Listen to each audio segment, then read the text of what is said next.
बोल news headquarter.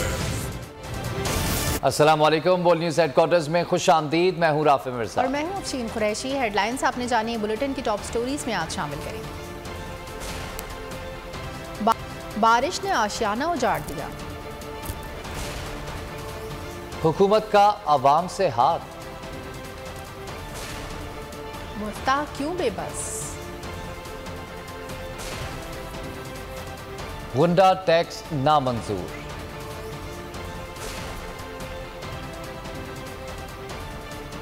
Election की तैयारी। सैलाबी रेलों ने तहस नहस कर दिया। और हॉक्स बे का समंदर जिंदगियां निकलने लगा।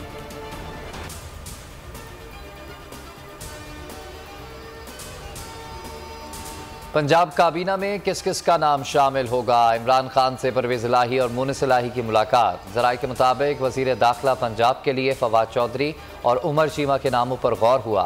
महमूदुर रशीद, यास्मीन राशिद, मुराद राजा बशारत, हाशिम जमा बख्त और राजा यासिर काबीना का हिस्सा होंगे। असलम इकबाल, फयाज हसन चौहान, मोहसिन लगारी और शमशान बुखारी के नाम भी शामिल।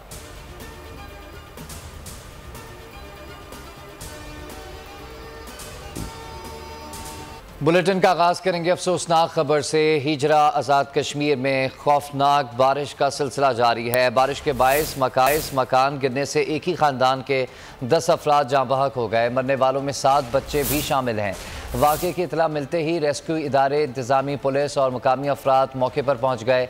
7 मासूम बच्चों और 2 ख़वातीन समेत 10 अफराद जो मकान में सोए हुए थे जाँ बहक हो चुके थे। रेस्क्यू एहलकारों के मुताबिक शदीद बारिश की वजह से इमदादी कामों में मुश्किलात का सामना है। डिप्टी कमिश्नर ने बताया कि मुतासरा मकान में गुजर नाले से आए मेहमानों समेत तकरीबन 16 अफराद मौजूद थे। ताहम अब तक 10 लाशें निकाली जा चुकी हैं। मज़ीद हलाकतों का भी खदशा है। आपको अपडेट कर रहे हैं, गुजरांवाला से आए मेहमानों समेत तकरीबन 16 अफराद इस घर में मौजूद थे। ताहम अब तक 10 लाशें निकाली जा चुकी हैं। और ठट्टा में भी अफसोसनाक हादसा पेश आया हिंदू बरादरी की फैमिली के साथ। सांपा मोरी स्टॉप के करीब कार और ट्रक में तसादुम से 2 खवातीन समेत 3 अफराद जाँ बहक हुए। रेस्क्यू हुकाम का कहना है हादसे में 2 बच्चे शदीद जख्मी हुए, जिनको सिविल अस्पताल मुंतकिल कर दिया गया। हिंदू बरादरी के लोग ठट्टा से हैदराबाद जा रहे थे।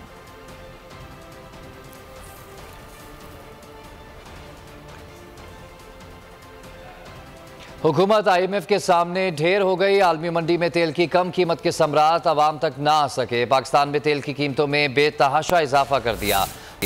हुकूमत ने ओगरा की एक ना मानी। ओगरा ने हाई स्पीड डीजल 3 रुपये 95 पैसे बढ़ाने की तजवीज़ दी थी।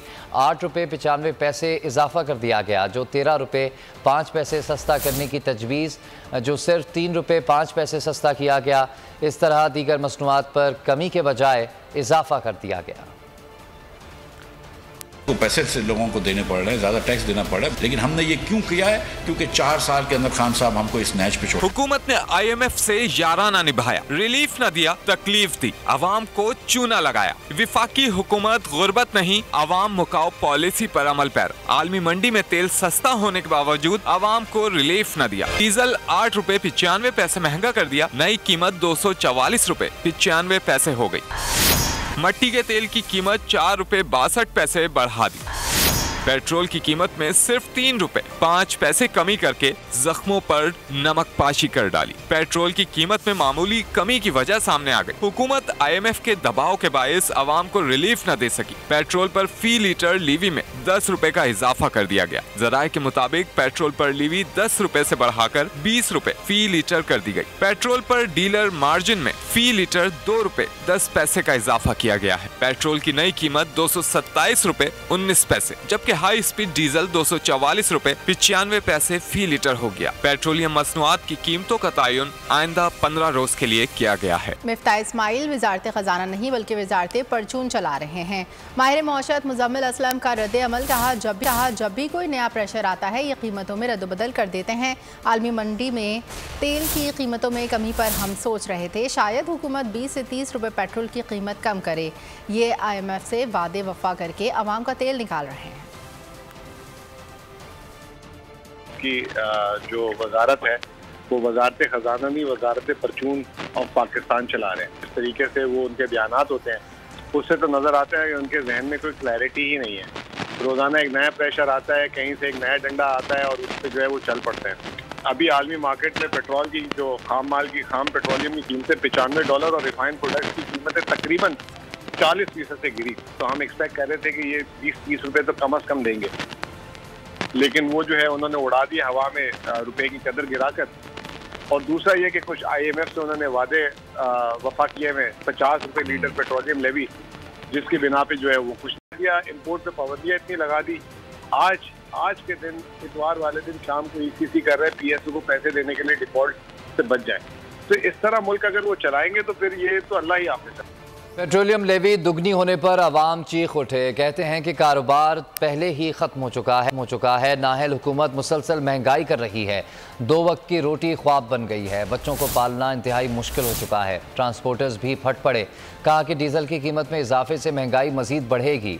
शहरियों ने पेट्रोल की कीमत में 3 रुपये कमी को भोंडा मजाक करार दे दिया। ये मुश्किलातें होंगी। पहले जो किराया डीजल इतना बढ़ा है, किराया आवाम दे नहीं रही, गाड़ियाँ डिफॉल्ट रही हैं, अभी खड़ी कर देंगे तो गरीब आदमी तो पिसता है। हर चीज़ महंगी होगी, डीजल महंगा होगा तो हर चीज़ महंगी होगी। इससे बड़ी हुकूमत हमारे साथ कोई चोर हुकूमत आएगी भी नहीं ये भी सही है। सारे अपने घर भर रहे हैं। ये जो हमारे हुक्मरान हैं इन्होंने सिर्फ गरीब आवाम का खून निचोड़ने के लिए, खून पीने के लिए आए हुए हैं। ये हमारे गरीब आवाम के लिए तो नहीं आए हुए। गवर्नमेंट को चाहिए कि रिलीफ दे आवाम को, पेट्रोल कम करे। 3 रुपये से तो कुछ भी हाल नहीं होगा, उसमें तो हमारा बुरा हाल हो गया बिल्कुल। हुकूमत से अपील है तो पेट्रोल पाकिस्तान के अंदर जो आर्मी मंडी का रेट चल रहा है उसके हिसाब से पेट्रोल का रेट भी कम कराया जाए। आर्मी मंडी में पैसे तो कम हुए हैं, लेकिन हमारे पाकिस्तान में 3 रुपये कम करके पता नहीं बहुत बड़ा तीर मार लिया है। डीजल को जो है सस्ता करे, क्योंकि सारी चीजें जो है डीजल में थे। तमाम इंपोर्ट एक्सपोर्ट जो है डीजल की बड़ी गाड़ियों से की जाती है, उनसे जो है महंगाई असल बढ़ती है। पेट्रोल वाले तो तमाम छोटे गाड़ियाँ होते हैं, ये अवाम को बेवकूफ़ बना रहे हैं और जो मौजूदा हुकूमत है मुकम्मल नाकाम हो चुकी। और खबरों में अब आगे देखिए, इलेक्शन कमीशन पर इल्जाम। ये सच है कि महंगाई बहुत ज़्यादा हो रही है, मगर बहैसियत वज़ीर कुछ नहीं कर सकता, मेरे हाथ बंधे हुए हैं। वफाकी वज़ीर ख़जाना मिफ्ता इस्माइल ने महंगाई का एतराफ़ कर लिया। मुख्तलिफ हीले बहाने बनाते हुए कहा, IMF की एक शर्त बाकी है, वो भी पूरी हो जाएगी। आइंदा साल एक और टैक्स लगेगा। मौजूदा खामियों का मलबा फिर PTI पर डालते रहे। ना महंगाई रोकने की मेरी नंबर 1 प्रायोरिटी रही है, ना ग्रोथ लाने की मेरी प्रायोरिटी रही है। मेरी प्रायोरिटी तो सिर्फ डिफॉल्ट से पाकिस्तान को बचाने की रही है। बिल्कुल डिनाई नहीं कर रहा हूँ कि बहुत महंगाई है, खाने पीने की चीज़ें बहुत बढ़ गई हैं। मेरी अब बहनें मुझे बताती हैं कि चीज़ें महंगाई बहुत बढ़ गई है। As a minister of finance में शर्मिंदा हूँ कि मैं और कुछ नहीं कर सकता, लेकिन मेरे हाथ बंधे। 3 महीने में ऐसी कोई चीज़ नहीं करी जिसकी वजह से रुपए के कदर में कमी आए तो पाकिस्तान दिवालिये की नहज पे जाए। जो शख्स इस नहज पे लेके आया था वो तो PTI है, वो तो इमरान खान। आपने फाइनेंस को डिस्ट्रॉय कर दिया। आप पूछते हैं कि इसका जिम्मेदार कौन है, तो जिम्मेदार आप हैं। IMF से मायदा तोड़ा, फिर पैसे कहाँ से आएंगे? फिर तो आप दिवालिया होंगे। बजट देना पड़ा जिसके अंदर हमने नए डायरेक्ट टैक्सेस लगाए, बड़ा मुश्किल बजट दिया। एक और टैक्स जो मैं डालने लगा, जो मैन्युफैक्चरिंग कंपनी अपना 10% भी एक्सपोर्ट नहीं कर सकेगी उसके ऊपर 5% एडिशनल टैक्स होगा। IMF की प्रायर कंडीशन में से एक कंडीशन रहती है, कल सुबह वो साबिक वज़ीर ख़जाना शौकत तरीन ने भी मिफ्ता इस्माइल की क्लास ले ली। कहते हैं कि महंगाई 38% पर आ चुकी है। IMF डू मोर का मुतालबा कर रहा है। ट्वीट में लिखा कि कीमतें मुल्क की असासे बेचने का कहा जा रहा है। अब तस्लीम कर लें कि आप नाकाम हो चुके, हुकूमत छोड़ दें।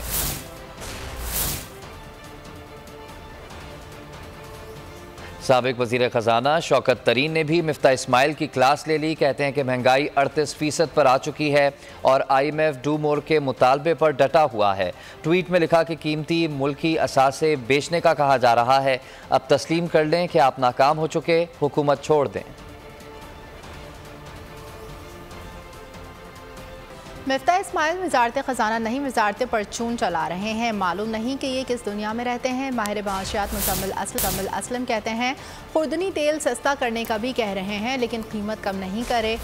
आलमी मार्केट में तेल की कीमतों में कमी के बावजूद कीमतें बढ़ा रहे हैं। 4 माह में 10,000 अरब कर्जा बढ़ा दिया मुल्क का और कहते हैं मुल्क बचा लिया।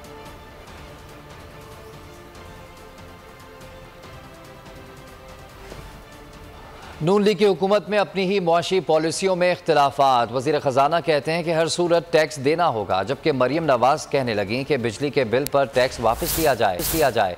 ताजिर भाई परेशान हैं और शिकवे कर रहे हैं। उम्मीद है कि आप कोई हल निकालेंगे। मरियम नवाज ने वज़ीर ख़जाना मिफ्ता इस्माइल से रब्ता भी किया। मरियम नवाज ने कहा कि मिफ्ता इस्माइल से ताजरों से मिलने की यकीन दहानी कराई है। मिफ्ता इस्माइल ताजरों के मसाइल का हल ज़रूर निकालेंगे। बिजली की कीमतों में इजाफे पर जहलुम के ताजर फट पड़े। छोटे कारोबारी अफराद और मेहनत कशों ने वफाकी हुकूमत के खिलाफ शदीद एहतजाज किया। हुंडा टैक्स नामंजूर के नारे लगाए, बिजली के बिल भी जला दिए। पाक फौज की सैलाब से मुतासरा इलाकों में इमदादी सरगर्मियाँ जारी हैं। पानी की नक्कासी और मुतासरीन को महफूज मुकामात पर मुंतकिल किया जाने लगा है। ISPR के मुताबिक मुख्तलिफ मुकामात पर मेडिकल कैंप्स कायम कर दिए गए हैं। मुतासरीन को तिब्बी इमदाद और खुराक भी फराम की गई है। मर्दान में नक्कासी आप की कोशिशें की गई। मुकामी कमांडर्स ने राजनपुर और DG खान का दौरा किया। ISPR के मुताबिक कंदावा और गिरदोनवा में इमदादी सरगर्मियाँ जारी हैं। मेडिकल कैंप में 115 मरीजों का इलाज किया गया। बाबाकोट, कंदावा, नौशकी में फंसे लोगों की दादरसी की गई। खुजदार में भी बहाली का काम जारी है। ISPR के मुताबिक गवादर में जनरल ऑफिसर कमांडिंग ने हब और ओथल का दौरा किया।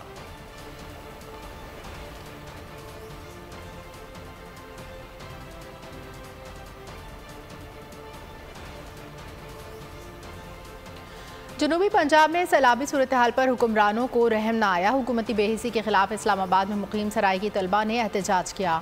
इस्लामाबाद प्रेस क्लब के सामने होने वाले एहतजाज में तलबा की बड़ी तादाद शरीक हुई। मुजाहिरीन ने वफाकी सूबाई हुकूमतों के खिलाफ बैनर्स उठा रखे थे। तलबा ने सैलाब से होने वाली तबाही के मनाजिर को बैनर्स को दिखाया। जिनको इस चीज़ का एहसास नहीं है कि हम क्या कर रहे हैं अपने मुल्क के साथ, अपने लोगों के साथ हम क्या कर रहे हैं। फ़ौरन से पेशतर इस इलाके में इमरजेंसी नाफिज कर देनी चाहिए और इसको आफतज़दा करार दे देना चाहिए। फ्लड आया है जिसकी वजह से कोई भी ना पहले ही कोई एहतमाम किया गया और ना ही फ्लड की सूरत में वहाँ पे कोई एहतमाम या कोई रेस्क्यू टीम्स गई हैं, ना ही गवर्नमेंट की तरफ से वहाँ पे अभी तक कोई हेल्प गई है। अब जितने भी वहाँ के लोग हैं उनके घर तबाह हो गए, ना उनके लिए रहने के लिए छत है, उनके बच्चे रोडों पे ज़िंदगी गुजार रहे हैं। किसी की लाश तौसा बिराज से मिलती है, किसी की गुड्डू से मिलती है। उनके घर थे, जो कुछ भी था उनका सब तबाह हो गया। हम हुकूमत से, हुकूमत रियासत पाकिस्तान से ये मुतालबा करते हैं कि उनका अजाला किया जाए। ये खामोशी तख्त लाहौर NDMA की मुजरिमाना गफलत है। हमारा दुख कोई महसूस नहीं कर रहा। हमारे बच्चे, हमारी खवातीन 4-4, 5-5 दिन दरख्तों पे बैठे रहे, कोई पूछने वाला नहीं था। बलूचिस्तान में सैलाब से शदीद तबाही हुई, लेकिन मुतासिरीन के पास गवर्नर, वज़ीर आला समेत कोई नहीं आया। वज़ीर आज़म भी तमाशा करके चले गए। अमीर जमात इस्लामी सिराजुल हक बरस पड़े। कहा कि सैलाब ने साबित कर दिया कि सूबाई और वफाकी हुकूमत ने झूठे दावों के सिवा कुछ नहीं किया। बलूचिस्तान और वफाकी हुकूमत ने अल्लाह के रहमो करम पर छोड़ दिया है। वफाकी हुकूमत से पूरे बलूचिस्तान को आफतज़दा करार देने का मुतालबा कर दिया। कोई वाली वारिस नहीं कि हुकूमत कौन चला रहे, किसकी हुकूमत है, किसके साथ फंड है। लेकिन इतने तो मुझे मालूम है कि सालाना बजट में डिजास्टर मैनेजमेंट के लिए अरबहा फंड रखे जाते हैं और जो यहाँ PDMA का महकमा है उनके साथ अरबहा फंड मौजूद है। लेकिन इस लम्हे कम अज कम अवाम का काम नहीं हुआ। अवाम अब भी महरूम है, अवाम रो रहे हैं। मैंने पूछा कि आपका कौमी असम्बली का मेंबर कौन है, उसको आपके दरमियान होना चाहिए था। दुकानदारों ने बताया कि जिस दिन वोट लिया है उसके बाद उनका चेहरा हमने नहीं देखा है। आपका सूबाई असम्बली का मेंबर कौन है? फरमाते हैं कि जिस दिन इलेक्शन में कामयाबी का ऐलान हुआ है उसके बाद उसका टेलीफोन बंद और उसका चेहरा हमने नहीं देखा है। आपने इनका हक इनको हवाला नहीं किया तो तुम्हें भागने के लिए रास्ता भी नहीं मिलेगा। मैं बलूचिस्तान के लोगों को यकीन दिलाता हूँ कि हम इनके साथ खड़े। कराची में हॉक्स बे के करीब समंदर में नहाते हुए मसीह 4 नौजवान डूब गए। रेस्क्यू एहलकारों ने 2 लाशें निकाल ली, 2 की तलाश जारी है। एक नौजवान को जिंदा बचा लिया गया। गुज़श्ता रोज़ सैंडस्पिट में डूबने वाले 2 नौजवानों की लाशें भी मिल गईं। 6 इंसानी जानों के ज़िया के बाद हुक्काम को होश आ गया। समंदर की तरफ जाने वाले रास्ते सील कर दिए गए। सब्सक्राइब करें और बेल दबाएं ताकि कोई खबर रह न जाए।